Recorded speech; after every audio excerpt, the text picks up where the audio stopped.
Hello friends, welcome to commerce live. Friends, start करते हैं competition है 2002 की सेकंड वीडियो। इस पर्टिकुलर सेक्शन में बात करेंगे हम सेक्शन नंबर 4 के बारे में, prohibition of abuse of dominant position. आइए स्टार्ट करते हैं। तो फ्रेंड्स, जब मैं बात करता हूँ सेक्शन 4 की, इसमें तीन टर्म आती हैं। एक है प्रोहिबिशन, सेकेंड है अब्यूज और थर्ड है डोमिनेंट पोजीशन। तो पहले मतलब समझते हैं कि डोमिनेंट पोजीशन क्या होती है। तो दोस्तों, डोमिनेंट पोजीशन मतलब position of strength in the market. मतलब अगर आपके पास मार्केट में इतनी स्ट्रेंथ है कि आप इंडिविजुअली सर्वाइव कर सकते हो और मार्केट के फोर्सेस को अपने अकॉर्डिंगली मैनिपुलेट कर सकते हो, तो उसे कहेंगे डोमिनेंट पोजीशन। ठीक है। अब अब्यूज ऑफ डोमिनेंट पोजीशन क्या होगा? मान लीजिए आपके पास स्ट्रेंथ है, आप उस स्ट्रेंथ का गलत इस्तेमाल करना, उसका मिसयूज करना, उसे कहेंगे अब्यूज ऑफ डोमिनेंट पोजीशन। अब मान लीजिए मैं इंडिविजुअल की बात करता हूँ। ठीक है। आप एक बॉडी बिल्डर हैं, आपके पास बहुत पावर है। क्या बहुत पावर होना, बहुत अच्छे मसल होना गलत बात है? नहीं, गलत बात तो नहीं है। अब अगर आपके पास अच्छे मसल्स हैं, आप एक बॉडी बिल्डर हो और लोगों को जाके पीट रहे हो, ठीक है, लोगों को जाके बुली कर रहे हो, तो क्या वो गलत बात है? जी हाँ, वो गलत बात है। तो क्या डोमिनेंट पोजीशन होना गलत बात है? नहीं, डोमिनेंट पोजीशन होना गलत बात नहीं है, लेकिन उसका अब्यूज करना, उसका मिसयूज करना गलत बात है। तो क्योंकि डोमिनेंट पोजीशन का मिसयूज करना गलत बात है, इसलिए सेक्शन 4 डोमिनेंट पोजीशन के अब्यूज को प्रोहिबिट करता है। ठीक है। मार्केट में अगर आपके पास डोमिनेंट पोजीशन है, उसका अगर आप अब्यूज कर रहे हो, मिसयूज कर रहे हो, उसको प्रोहिबिट किया जाता है। अब देखते हैं कि डोमिनेंट पोजीशन पता कैसे चलता है कि ये पोजीशन आपकी डोमिनेंट है या नहीं है। Section 4 of the Competition Act 2002 expressly prohibits any enterprise or group from abusing its dominant position, meaning thereby a position of strength enjoyed by an enterprise or group in the relevant market in India, which enables it to operate independently of competitive forces prevailing in the relevant market or affect its competitors or consumers or the relevant market in its favor। दोस्तों, section 4 जो आपका है ना competition act का, वो यही कह रहा है कि अगर आप इंडिविजुअली या फिर एज अ ग्रुप, अगर आपके रेलेवेंट मार्केट में एक पोजीशन ऑफ स्ट्रेंथ है, तो अगर आप उसका मिसयूज करते हैं, अब्यूज करते हैं, वो प्रोहिबिट किया जाएगा। ठीक है। अब यहाँ पे डोमिनेंट पोजीशन को कहा गया है कि आपके पास ऐसी पोजीशन है कि आप इंडिविजुअली मार्केट में सर्वाइव कर सकते हो कॉम्पिटिटिव फोर्सेज के अगेंस्ट। ठीक है, उसके अगेंस्ट मतलब आपको फर्क नहीं पड़ता, आपको इफेक्ट नहीं करते कॉम्पिटिटिव फोर्सेज, और आप इंडिविजुअली मार्केट में सर्वाइव कर पा रहे हो। या फिर आप अपने कस्टमर्स को, अपने कंज्यूमर्स को, अपने कॉम्पिटिटर्स को इफेक्ट कर पा रहे हो। आपकी ऐसी पोजीशन है, इतने स्ट्रांग हो आप कि आप उनको अफेक्ट कर पा रहे हो। जैसे रिलायंस जियो का एग्जांपल लेते हैं। जब रिलायंस जियो आया था, तो इतना पैसा है उस रिलायंस के पास कि उसने क्या किया, फॉर द स्टार्टिंग 1 ईयर उसने प्रोडक्ट लॉन्च किया। उस समय लोगों के पास 3G अफोर्ड नहीं कर पाते थे, लोग बेसिकली 2G पे काम करते थे।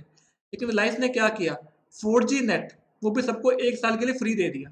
अब सबको फ्री 1 साल के लिए 4G नेट मिल गया, तो इससे क्या हो गया, कॉम्पिटिटर पर एक भारी इफेक्ट हो गया, एक भारी असर पड़ गया। तो क्योंकि रिलायंस जियो जो है एक डोमिनेंट पोजीशन मार्केट में एंजॉय करता है, इसलिए हम कहेंगे कि Reliance is a example of dominant position. अब क्या वो उस पोजीशन को अब्यूज कर रहा है या नहीं कर रहा, वो हम आगे देखेंगे। ठीक है। एग्जाम्पल एक और देता हूँ। जब 80s की बात करें दोस्तों, 80s में ना मारुति एक बहुत स्ट्रॉन्ग ब्रांड हुआ करता था। तो मारुति एक डोमिनेंट पोजीशन मार्केट में एंजॉय करता था। अब वो स्ट्रॉन्ग हुआ भी क्यों करता था? क्योंकि मारुति के पास था गवर्नमेंट का काफी ज्यादा हैंड था। मतलब अगर हम बात करें, कांग्रेस सरकार थी उस समय, तो कांग्रेस सरकार का भी काफी शेयर था मारुति में। अब अगर आपकी सिर्फ एक ही कंपनी है जो मार्केट में एक ही कंपनी है, ठीक है, दूसरी कंपनी थी टाटा थी, तो टाटा भी इतनी स्ट्रॉन्ग कंपनी नहीं थी। और क्योंकि गवर्नमेंट का हाथ आपके साथ था, तो गवर्नमेंट ऐसी रेगुलेशन बनाती थी, ऐसी पॉलिसी बनाती थी कि फॉरेन की कंपनी इंडिया में अपना मार्केट एक्सपेंड नहीं कर पाती थी, तो फॉरेन के ब्रांड्स इंडिया में नहीं आते थे। अब अगर मार्केट में एक ही प्लेयर है और वो बहुत स्ट्रॉन्ग प्लेयर है, तो उसके पास पावर है। अब उस पावर का मिसयूज वो कर सकता है। कैसे मिसयूज करेगा? वो ज़्यादा प्राइस चार्ज करेगा, वो क्वालिटी की चीज़ें नहीं देगा, वो कम क्वालिटी की चीज़ें देगा, वो ऐसी कंडीशन लगा देगा। जैसे मारुति ने कहा कि अगर आप हमसे गाड़ी खरीद रहे हो, कार खरीद रहे हो, तो आपको स्पेयर पार्ट्स भी हमें से खरीदने पड़ेंगे, हमारे ऑथराइज डीलर से खरीदने पड़ेंगे। अब ऑथराइज डीलर जो स्पेयर पार्ट्स है वो हाई प्राइस में बेचेगा। मारुति ने कहा कि आपको सर्विस भी हमसे करवानी पड़ेगी, तो वो सर्विस के भी हाई प्राइस चार्ज किए जाएंगे। तो ऐसी चीज़ है, अगर आप मार्केट में कस्टमर को अब्यूज कर रहे हो या फिर मार्केट को ही खराब कर रहे हो, कंपटीशन को अब्यूज कर रहे हो, तो इससे हम कहेंगे सेक्शन नंबर 4 का prohibition of abuse of dominant position. दोस्तों, when shall there be abuse of dominant position, हम कब कब मानेंगे कि डोमिनेंट पोजीशन का अब्यूज किया गया है? अब मैं आपको जो क्वेश्चन दे रहा हूँ ना, कभी कभार एग्जाम में डायरेक्ट क्वेश्चन ऐसे ही पूछ लेते हैं। एग्जाम में आपके 3 मार्कर या 5 मार्कर जो क्वेश्चन आते हैं, वो डायरेक्टली आते हैं और ऐसे क्वेश्चन ही आते हैं। तो जो मैं आपको लिख के बताऊंगा, आपको वही लिखना है बस। अब सेक्शन 4 सब सेक्शन 2 बात करता है कि डोमिनेंट पोजीशन तभी होगी, ठीक है, या कोई एंटरप्राइज या ग्रुप डायरेक्टली या इनडायरेक्टली क्या करता है, अनफेयर और डिस्क्रिमिनेटली, अनफेयर मतलब जो बिल्कुल गलत है, या डिस्क्रिमिनेटरी क्या करता है, कंडीशन लगाता है किसी भी चीज के परचेज में या सेल में, या फिर किसी भी चीज के परचेज प्राइस में या फिर सेल प्राइस में, वो अनफेयर या डिस्क्रिमिनेटरी क्या करता है, कंडीशन लगाता है या प्राइस में अनफेयर चीजें लगा लेता है, डिस्क्रिमिनेटरी प्राइसिंग करता है। एग्जाम्पल देता हूँ कैसे। किसी ने क्या किया, कंडीशन लगा दी परचेज सेल में, जैसे मार्केट होती है ना कि अब नया प्लेयर नहीं आएगा, अगर आएगा तो हमारे ग्रुप का पार्ट बनेगा, वरना हम नए प्लेयर की एंट्री बैन कर देंगे। अब इससे क्या हुआ, या तो नया प्लेयर उनके ग्रुप का पार्ट बन जाएगा, ग्रुप का पार्ट बन जाएगा तो भी कंपटीशन खत्म है, और अगर ग्रुप का पार्ट नहीं बनेगा तो उसकी मार्केट में एंट्री नहीं होगी, ठीक है, कंपटीशन वैसे भी खत्म है। तो अगर कंडीशन लगा दी जाती है किसी चीज के परचेज या सेल में, तो उसे भी आप अब्यूज ऑफ डोमिनेंट पोजीशन कहोगे। या फिर किसी चीज के परचेज सेल पे, उसके सेल प्राइस पे, परचेज प्राइस पर आप कोई मैनिपुलेशन करते हो, कोई अनफेयर मीन्स लेकर आते हो। जैसे रिलायंस का एग्जांपल मैं आपको दूं, प्रीडेटरी प्राइसिंग, वो क्या होता है कि इनिशियली स्टार्टिंग के टाइम पे आपने क्या किया, प्राइसिंग इतने लो रख लिए, ठीक है, कि मार्केट से कंपटीशन हट ही गया, कंपटीशन स्वीप अवे हो गया, तो इसे भी आप क्या कहोगे, अनफेयर डिस्क्रिमिनेटरी प्राइसिंग पॉलिसी, ठीक है, इसको भी आप डोमिनेंट पोजीशन का अब्यूज ही मानोगे। उसके बाद आता है section 4 sub section 2 clause B. ये कहता है कि अगर मार्केट में क्या किया जा रहा है, कोई एंटरप्राइज कोई ग्रुप रिस्ट्रिक्ट करती है किसी चीज को, किसी भी चीज का प्रोडक्शन, किसी भी सर्विस का प्रोविजन, उसको भी आप अब्यूज ऑफ डोमिनेंट पोजीशन कहोगे। अगर मार्केट में रिस्ट्रिक्ट कर दिया गया, ठीक है, कि हमसे पूछे बिना प्रोडक्शन नहीं होगा, हमसे पूछे बिना प्रोविजनल सर्विस नहीं होगी, ठीक है, या फिर ऐसा कर दिया गया, आपने मूवीज में देखा होगा, मूवीज में क्या होता है कि एक जो स्ट्रॉन्ग बाहुबली टाइप लोग होते हैं, माफिया टाइप लोग होते हैं, वो कहते हैं कि जितने भी टेंडर होंगे हमें ही मिलेंगे, हम किसी और प्लेयर को मार्केट में नहीं काम करने देंगे। या फिर टेक्निकल और scientific development relating to goods और services to the prejudice of the customers और कंज्यूमर्स। क्या हुआ, आपको अगर आपने मूवी देखी है, मूवी का नाम है गंगा जल, ठीक है, उसमें क्या होता है, एक पार्टी होती है, उसका पॉलिटिकल पावर बहुत होता है, तो पॉलिटिकल सपोर्ट की वजह से जितने भी उस शहर में टेंडर निकलते हैं गवर्नमेंट के, वो सभी टेंडर वो ले लेते हैं। अब वो टेंडर लेते हैं कैसे हैं, वो मार पिटाई करके टेंडर लेते हैं, और टेंडर लेने के बाद क्या करते हैं, वो ज्यादा प्राइस में कम क्वालिटी की चीजें देते हैं।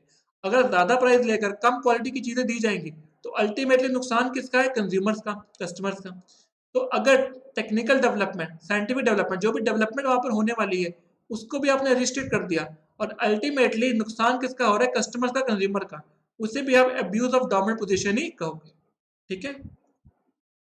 मेरे काफी सारे एग्जांपल्स मूवी से रिलेटेड है, ताकि आपको समझने में आसानी हो। अगला है सबसेक्शन 4 सबसेक्शन 2 सी, ठीक है, ये भी अब्यूज ऑफ डोमिनेंट पोजीशन में ही आएंगे। If any person indulges in practice और practices resulting in denial of market access in any manner. आपकी एक मार्केट है, ठीक है, कई बार आपने बहुत जगह देखा होगा, मार्केट होती है ना, मार्केट में नए प्लेयर को आने ही नहीं देते। जैसे मैं आपको एग्जांपल और देता हूँ, मेरा एक फ्रेंड है, ठीक है, उसने एक नया काम शुरू किया। अब नया काम शुरू किया, उसने क्या किया कि मैं गवर्नमेंट के टेंडर लेता हूँ, मैं गवर्नमेंट में अपना सामान सप्लाई करूंगा, ठीक है। लेकिन जब गवर्नमेंट के टेंडर निकले, तो उसे पता चला कि जो ऑलरेडी प्लेयर्स है ना मार्केट में, उन्होंने क्या किया कि जो सामान उनको वैसे 200 रुपये का बेचना चाहिए था गवर्नमेंट को, वो कह रहे हैं कि गवर्नमेंट को हम सामान 50 रुपये का बेच देंगे। इससे क्या होगा, अब ये इंसान क्योंकि एक नया प्लेयर है, एक स्मॉल प्लेयर है, ये तो अपना प्रॉफिट मार्जिन कुछ रखेगा। 200 रुपये का सामान वो सोचा था कि मैं 220 का 230 का बेचूंगा, लेकिन जो एग्जिस्टिंग प्लेयर थे, वो गवर्नमेंट को 50 रुपये में सप्लाई करने को रेडी थे। क्यों? क्योंकि उनके पास फंड्स बहुत अच्छे, उनके पास पावर बहुत अच्छी है। वो कहते हैं कि इनिशियली हम लॉस बियर कर लेंगे, लेकिन एक नए प्लेयर को मार्केट में एंट्री अलाउ नहीं करेंगे। तो वो अपना नुकसान कराने को राजी है, लेकिन एक नए प्लेयर को मार्केट में आना नहीं देना चाहते, उनका रिस्ट्रिक्शन क्रिएट करते हैं कि आप मार्केट में नहीं आओगे। तो इसे भी आप अब्यूज ऑफ डोमिनेंट पोजीशन का केस ले लोगे। या फिर कई बार क्या होता है कि कंडीशन ऐसी लगा दी जाती है कि अगर आपको मार्केट में काम करना है तो हमसे पूछ के करना है, हमसे पूछे बिना नहीं करना, और अगर करना भी है तो आपको सिर्फ इसी चीज में डील करना है, इसके अलावा किसी चीज में डील नहीं करना। उससे भी आप अब्यूज ऑफ डोमिनेंट पोजीशन कहोगे। Section 4, subsection 2, clause D. If any person makes conclusion of contracts subject to acceptance by other parties of supplementary obligation, which by their nature or according to commercial usage have no connection with the subject of such contracts. अब दोस्तों, जैसे मैंने आपको example दिया था last video में, मैंने आपको कहा था ना कि अगर आपको गैस का कनेक्शन लेना है तो आपको हमसे क्या लेना पड़ेगा, हमसे आपको स्टोव भी हमसे लेना पड़ेगा। तो वो इस एग्जांपल में आ जाएगा कि आपसे जो कॉन्ट्रैक्ट किया गया, उसमें एक ऐसी कंडीशन लगा दी गई, सप्लीमेंट्री कंडीशन लगा दी गई, जो मेन काम से, जो मेन गैस का सप्लाई है, उससे रिलेटेड तो नहीं है। ऐसा तो नहीं है कि अगर आपका स्टोव लिया जाएगा तभी गैस का कनेक्शन लिया जाएगा, किसी और कंपनी का स्टोव अगर लिया जाएगा तो गैस का कनेक्शन नहीं मिलेगा, ऐसा तो नहीं है ना। तो अगर ऐसी कंडीशन लगा दी गई जिसका कोई डायरेक्ट कनेक्शन नहीं है आपके कॉन्ट्रैक्ट के साथ, तो ऐसी कंडीशन लगाने के लिए भी prohibition of abuse of dominant position में काउंट किया जाएगा। अब इसके बहुत से एग्जांपल हो सकते हैं दोस्तों। आपका केस इसमें फॉल करता है कि नहीं करता, वो कंपटीशन कमीशन ऑफ इंडिया देखेगी। बहुत बार ऐसा होता है कि हमें लगता है कि ये जो केस है आपका, ये इलीगल है, ये अब्यूज ऑफ डोमिनेंट पोजीशन है, लेकिन कई बार नहीं होता। जैसे मैं आपको रिलायंस जियो का एग्जांपल देता हूँ, तो इनिशियली ऐसा लगा कि ये भी अब्यूज ऑफ डोमिनेंट पोजीशन है, लेकिन जब बाद में केस फाइल हुआ, जब केस चला और बाद में डिसीजन आया, तो पता चला कि वो भी अब्यूज ऑफ डोमिनेंट पोजीशन नहीं है। क्योंकि ऐसे केसेस लाए गए, ऐसे केस स्टडीज देखे गए जहाँ पे नॉर्मली लगता है कि ये अब्यूज है, लेकिन वो अब्यूज नहीं होता। अगला बात करेंगे, if any person uses dominant position in one relevant market to enter into or protect other relevant market. अब दोस्तों कई बार क्या होता है कि आपकी एक पर्टिकुलर एरिया में इतनी स्ट्रांग पोजीशन थी, ठीक है, लेकिन आपने दूसरे जगह जाने में उस पोजीशन को मिसयूज करा, ठीक है, या प्रोटेक्ट किया, तो उसे भी आप अब्यूज ऑफ डोमिनेंट पोजीशन कहोगे। जैसे एग्जांपल फिर से मैं रिलायंस का दूंगा। रिलायंस का एक ब्रांड नेम बहुत स्ट्रांग है ना, इंडिया को जाना ही रिलायंस के थ्रू जाता है। तो अगर रिलायंस का एक जो ब्रांड नेम था वो कहाँ स्ट्रांग था, उसका ब्रांड नेम स्ट्रांग था रिलायंस, जो उसकी रिटेल शॉप्स है, रिलायंस रिटेल में स्ट्रांग था, पेट्रोकेमिकल में स्ट्रांग था, रिलायंस कम्युनिकेशन में स्ट्रांग था। ग्रेजुअली उसने क्या किया, जो रिलायंस ने अपने शूज़ के आउटलेट शुरू करे हैं, या उसने अपने कपड़ों के आउटलेट शुरू किए हैं, ठीक है, तो उन्होंने क्या किया, अपना एक जो रेलेवेंट मार्केट है उसमें उसकी पोजीशन स्ट्रांग थी, डोमिनेंट पोजीशन थी, उसको यूज करके दूसरे मार्केट में अपनी एंट्री ले ली। और वो मार्केट ऐसी थी जहाँ पर नॉर्मल प्लेयर्स को एंट्री नहीं इतना इजीली नहीं मिलता था। अब अगर रिलायंस ने क्या किया, अपना डोमिनेंट पोजीशन यूज किया और इतनी हैवी एडवर्टीजमेंट कर दी, अच्छा बड़े बड़े शोरूम्स में अपने रिटेल आउटलेट्स खोल लिए, तो उसकी वजह से उसने क्या किया, मार्केट को इन्फ्लुएंस कर लिया, अपने डोमिनेंट पोजीशन को अब्यूज कर दिया, ठीक है। एग्जिस्टिंग कस्टमर, उसने जो लोकल कस्टमर थे वो उन्होंने नॉर्मल रिटेल आउटलेट से छीन लिए, अपने पास ले आए वो। तो अगर आप अपनी एक सेगमेंट की, एक रेलेवेंट मार्केट की डोमिनेंट पोजीशन को यूज करके दूसरी मार्केट में एंट्री करते हो, तो उसे भी आप अब्यूज ऑफ डोमिनेंट पोजीशन कहते हो।